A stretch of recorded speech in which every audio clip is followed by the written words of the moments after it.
दोस्तों, आपने अब तक बहुत सी कहानियां सुनी होंगी, इंडियन आर्मी की, पुलिस ऑफिसर्स की और यहाँ तक कि वकीलों की भी।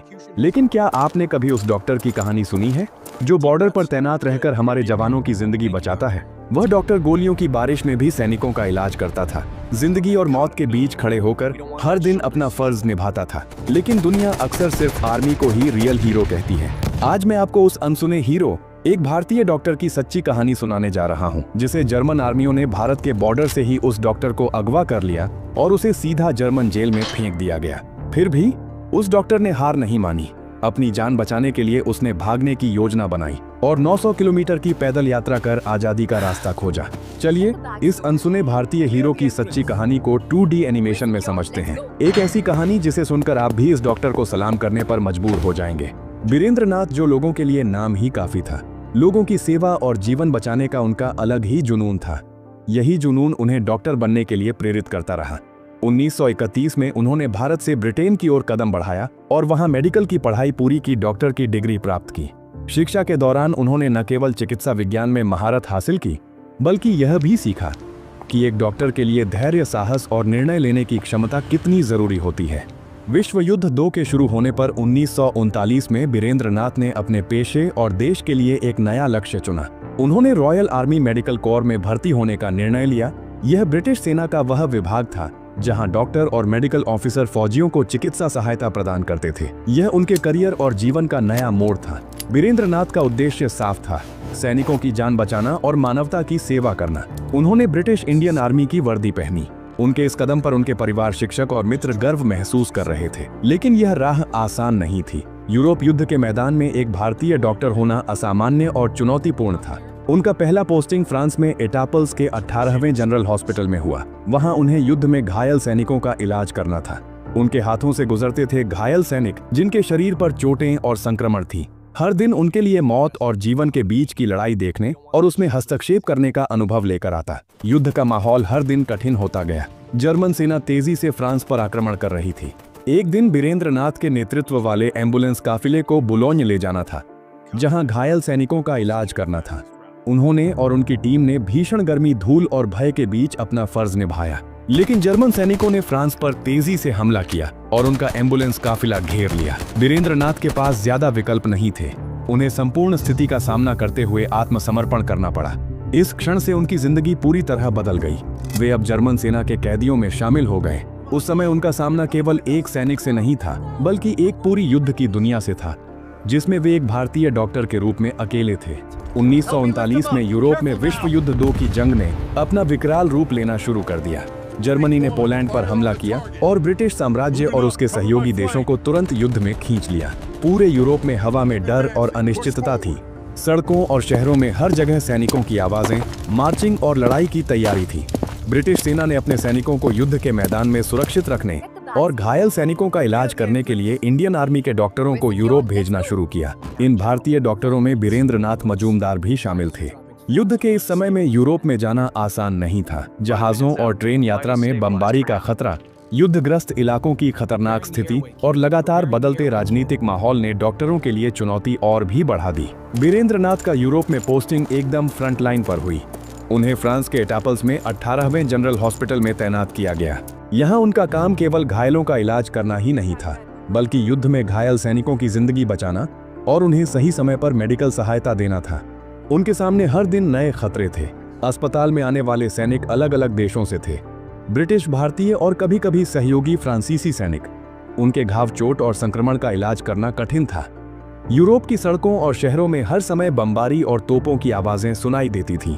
इस समय का माहौल ऐसा था कि हर आदमी को अपनी हिम्मत, धैर्य और सूझबूझ से काम लेना पड़ता था। वीरेंद्र नाथ ने न केवल सैनिकों का इलाज किया, बल्कि कठिन परिस्थितियों में खुद को मानसिक रूप से भी मजबूत बनाए रखा। उन्होंने जाना कि डॉक्टर का काम केवल चिकित्सा तक सीमित नहीं है, यह जीवन और मृत्यु के बीच की लड़ाई में इंसानियत की रक्षा करने का भी काम है। उनके लिए यह सिर्फ पेशा नहीं, बल्कि कर्तव्य और देश सेवा का एक मौका था। इस माहौल ने उन्हें यह सिखाया कि साहस और धैर्य से ही विपरीत परिस्थितियों का सामना किया जा सकता है। जैसे ही वीरेंद्र नाथ मजूमदार को फ्रांस के एटापल्स में तैनात किया गया, वे युद्ध के सबसे खतरनाक हिस्सों में थे। उनका काम केवल अस्पताल में घायलों का इलाज करना ही नहीं था, बल्कि कई बार फ्रंटलाइन तक जाकर सैनिकों की जांच और प्राथमिक चिकित्सा देना भी शामिल था। एक दिन जब उन्होंने घायल सैनिकों की देखभाल के लिए फ्रंट लाइन पर पैदल यात्रा की तो जर्मन सैनिकों ने अचानक हमला कर दिया। सामने अचानक से बड़ी संख्या में जर्मन टुकड़ियां दिखाई दी और परिस्थितियां तेजी से गंभीर हो गईं। वीरेंद्र नाथ के पास कोई विकल्प नहीं था। उन्हें और उनके साथियों को संपूर्ण युद्ध रणनीति और हथियारों की स्थिति का सामना करते हुए आत्मसमर्पण करना पड़ा। जर्मन सेना ने उन्हें POW घोषित किया। POW का मतलब था कि अब वे एक कैदी सैनिक बन चुके थे और उनके जीवन पर पूरी तरह जर्मन सैनिकों का नियंत्रण था। यह स्थिति वीरेंद्र नाथ के लिए मानसिक और शारीरिक रूप से बहुत कठिन थी। उस समय यूरोप में कई POW कैंप्स थे, लेकिन वीरेंद्र नाथ को भेजा गया कोल्डिट्स कासल में, जिसे उस समय यूरोप की सबसे सुरक्षित और कठिन जेल माना जाता था। कोल्डिट्स में बंद POWs को कभी भी आसानी से भागने की अनुमति नहीं थी। वहां के फर्श, दीवारें और दरवाजे सभी इतनी मजबूत और जटिल थे कि अधिकांश कैदी यह सोच भी नहीं सकते थे कि किसी तरह से यहां से भागा जा सकता है। कोल्डिट्स कासल का माहौल बेहद सख्त था। कैदियों को दिन भर सख्त नियमों का पालन करना पड़ता था। सुबह से शाम तक नियमित गार्ड, बार बार चेकिंग और सीमित स्वतंत्रता के कारण हर दिन चुनौतीपूर्ण और तनावपूर्ण बीतता था। वीरेंद्र नाथ को यह समझना पड़ा कि उनका साहस, धैर्य और सूझबूझ अब जीवन और मृत्यु के बीच के अंतर को तय करने वाले कारक बन गए हैं। कैद में उनके सामने केवल जर्मन सैनिक ही नहीं थे, बल्कि युद्ध की भयावहता, भूख, ठंड और अनिश्चित भविष्य भी थे। उन्होंने देखा कि कई POW हिम्मत हारकर टूट जाते थे, लेकिन वीरेंद्र नाथ ने अपने आप को मानसिक रूप से मजबूत रखा। उनका अनुभव यह सिखा रहा था कि शारीरिक शक्ति से ज्यादा मानसिक मजबूती और बुद्धिमानी ही इस कठिन परिस्थिति में उनकी रक्षा कर सकती है।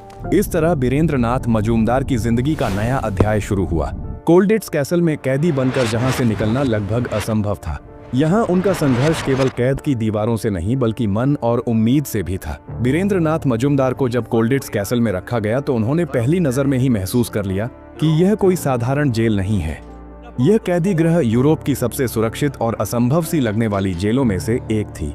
यहाँ केवल सामान्य अपराधियों या सैनिक कैदियों को नहीं रखा जाता था, बल्कि दुनिया के सबसे खतरनाक और निडर POWs को रखा जाता था। जेल का माहौल बेहद सख्त और डरावना था। भव्य दिखने वाले इस महल की ऊंची दीवारों के पीछे कठोर नियम और अनुशासन का शासन था। हर कैदी को दिन भर गार्डों की नजरों में रहना पड़ता था। कैदियों को सुबह से शाम तक लगातार गणना, निरीक्षण और सुरक्षा चेकिंग से गुजरना होता था। कोल्डिट्स में डिसिप्लिन और गार्ड सिस्टम इतना कठोर था कि किसी भी छोटे उल्लंघन पर तुरंत सजा मिलती थी। कैदियों की गतिविधियां सीमित थीं। छुट्टी, खेल और कुछ व्यक्तिगत गतिविधियां भी केवल गार्डों की निगरानी में ही संभव थीं। इस जेल में टॉर्चर और स्ट्रिक्ट रिस्ट्रिक्शंस का माहौल भी था। कैदियों को बार बार मनोवैज्ञानिक दबाव में रखा जाता था। छोटे छोटे नियमों का उल्लंघन भारी सजा के कारण होता, जिससे कैदियों की मानसिक स्थिति लगातार चुनौतीपूर्ण रहती। कोल्डिट्स कासल का डर केवल दीवारों और गार्डों से नहीं था। यह डर था असफलता का, योजना विफल होने का और हर रोज नई कठिनाई का सामना करने का। हर कैदी को यह समझना पड़ता था कि एक गलती उन्हें आजादी की दिशा से और दूर कर सकती है। वीरेंद्र नाथ ने जल्दी ही यह जाना कि यह जेल केवल शारीरिक कैद नहीं है। यहाँ मानसिक ताकत और धैर्य ही उनकी सबसे बड़ी सुरक्षा बनेंगे। यह स्थान इतना सुरक्षित था कि अधिकांश POWs ने सोचा भी नहीं कि कोई भी इसे पार कर सके। यही कारण था कि कोल्डिट्स कैसल को एस्केप प्रूफ प्रिजन कहा जाता था। लेकिन वीरेंद्र नाथ में जो हिम्मत और धैर्य था, वह इस असंभव परिस्थिति में भी आशा और योजना बनाने की क्षमता को जिंदा रखता था। यही क्षमता आगे जाकर उन्हें जेल से भागने और जिंदगी बचाने में मदद करेगी। कोल्डिट्स कासल में प्रवेश के बाद वीरेंद्र नाथ मजूमदार की जिंदगी पूरी तरह बदल गई। अब वे केवल एक डॉक्टर नहीं थे, बल्कि कैदी सैनिक बन चुके थे, जिनकी हर गतिविधि गार्डों की निगरानी में थी। प्रिजन में जीवन बेहद कठिन और सीमित था। राशन बेहद कम और साधारण था।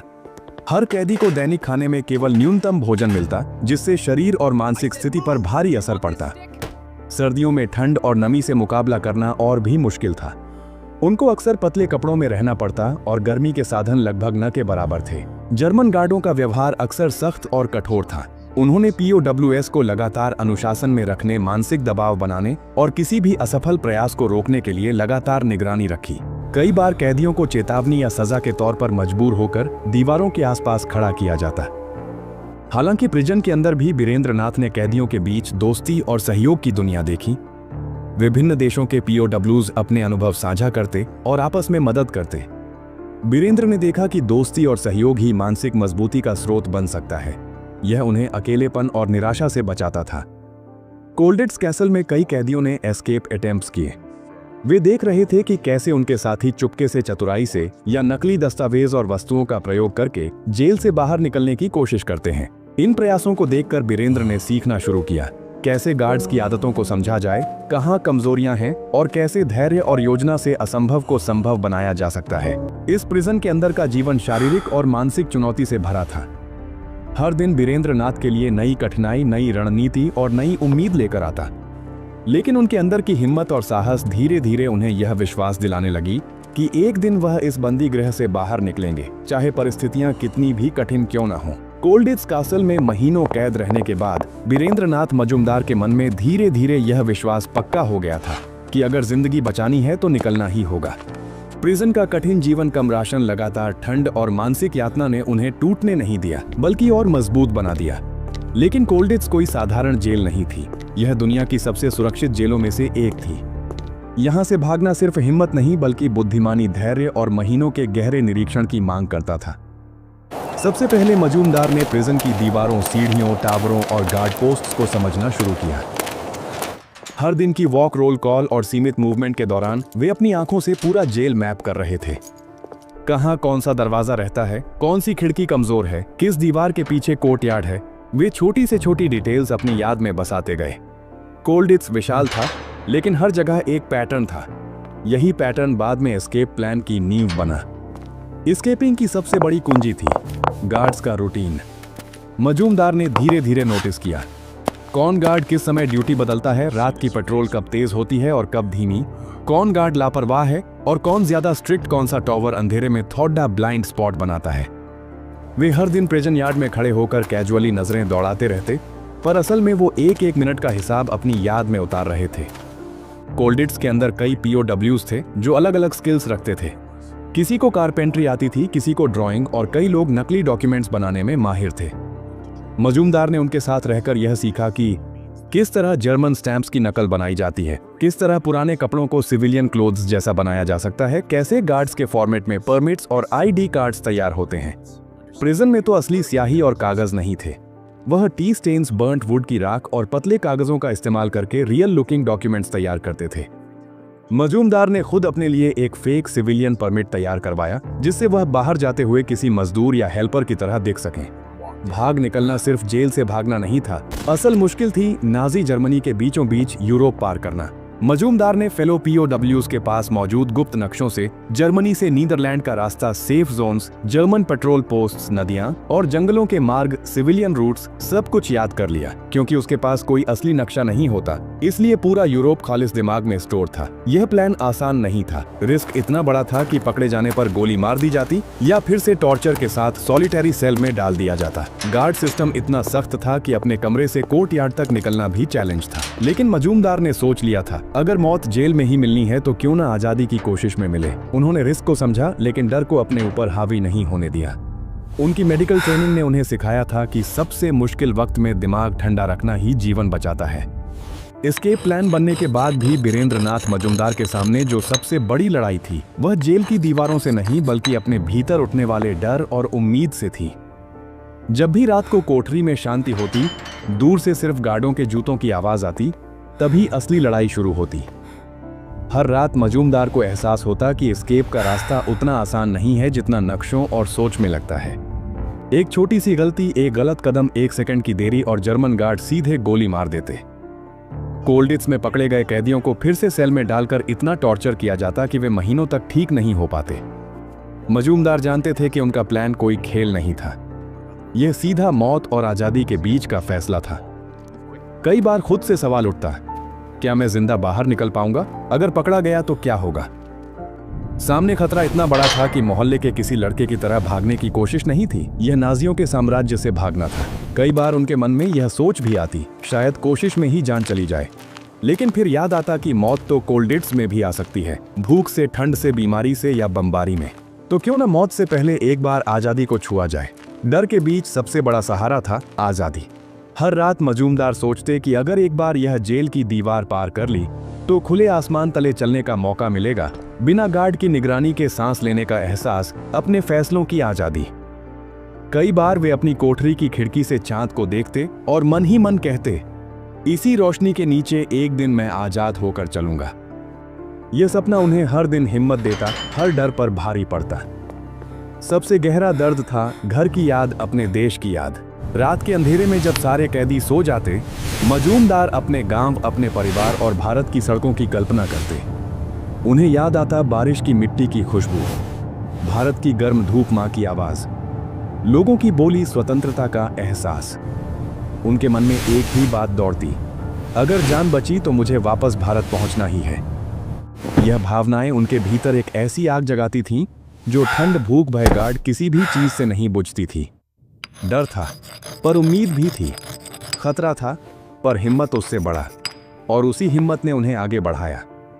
अब उनकी योजना पूरी तरह तैयार थी, सिर्फ एक दिन, एक मौका चाहिए था। महीनों की तैयारी, डर, उम्मीद और निरंतर निरीक्षण के बाद आखिर वह रात आ गई। वह रात जब बीरेंद्र नाथ मजूमदार कोल्डिट्स कासल की अटूट मानी जाने वाली दीवारों को चुनौती देने वाले थे। यह सिर्फ भागना नहीं था, यह मौत को हराना, आजादी को पकड़ना और अपने देश वापस जाने का पहला कदम था। कोल्डिट्स कासल लगभग पूरी तरह सुरक्षित था, लेकिन महीनों के निरीक्षण में मजूमदार ने एक कमजोर जगह ढूंढी थी। यह बिंदु था एक पुरानी दीवार, जिसके पीछे कोर्टयार्ड का अंधेरा हिस्सा और उसके ऊपर का हिस्सा गार्ड की नजर से थोड़ा बाहर। दिन में इस दीवार की तरफ कैजुअली चलते हुए मजूमदार ने देखा था कि पत्थर पुराने थे, मोर्टार ढीला था और सबसे महत्वपूर्ण, उस हिस्से में गार्ड कभी कभी अपनी नजरें हटा लेते थे। यही वह जगह थी जहां से वह आजादी की ओर पहला कदम रखने वाले थे। भागने की कोशिश एक मिनट भी इधर उधर होती तो मौत पक्की थी। इसलिए मजूमदार ने रात के हर घंटे का महीनों तक निरीक्षण किया था। उन्होंने यह नोट किया किस समय गार्ड की वॉक धीमी होती है, किस समय टावर की लाइट थोड़ी धुंधली पड़ती है, किस समय रोल कॉल और पेट्रोल का गैप आता है, किस समय प्रिजनर्स के बैरक्स शांत रहते हैं। मजूमदार ने तय किया भागने का सबसे सही समय रात 2:43। यह वह पल था, गार्ड, रात की थकान में थोड़ा सुस्त हवाओं की आवाज, पेट्रोल की फुटस्टेप छुपा देती जेल का कोर्टयार्ड, सबसे शांत, और रात इतनी अंधेरी कि छाया में नजरें आसानी फिसल जाती। यह टाइमिंग उनके दिमाग में घड़ी की तरह बस चुकी थी। रात गहरा चुकी थी। दूर किसी टावर में जर्मन सोल्जर ने जम्हाई ली और अपनी बंदूक कंधे पर टिका दी। मजूमदार ने फेक सिविलियन कोट पहना, पतले पुराने जूतों की आवाज को कपड़े से लपेटकर दबाया, नकली डॉक्यूमेंट्स खिसकाकर जेब में रखे। दोस्तों, यह पार्ट काफी लंबा हो गया था, इसलिए बाकी कहानी आप दूसरे पार्ट में देखेंगे। अगला वीडियो मिस ना हो, इसलिए चैनल को जरूर सब्सक्राइब कर लें।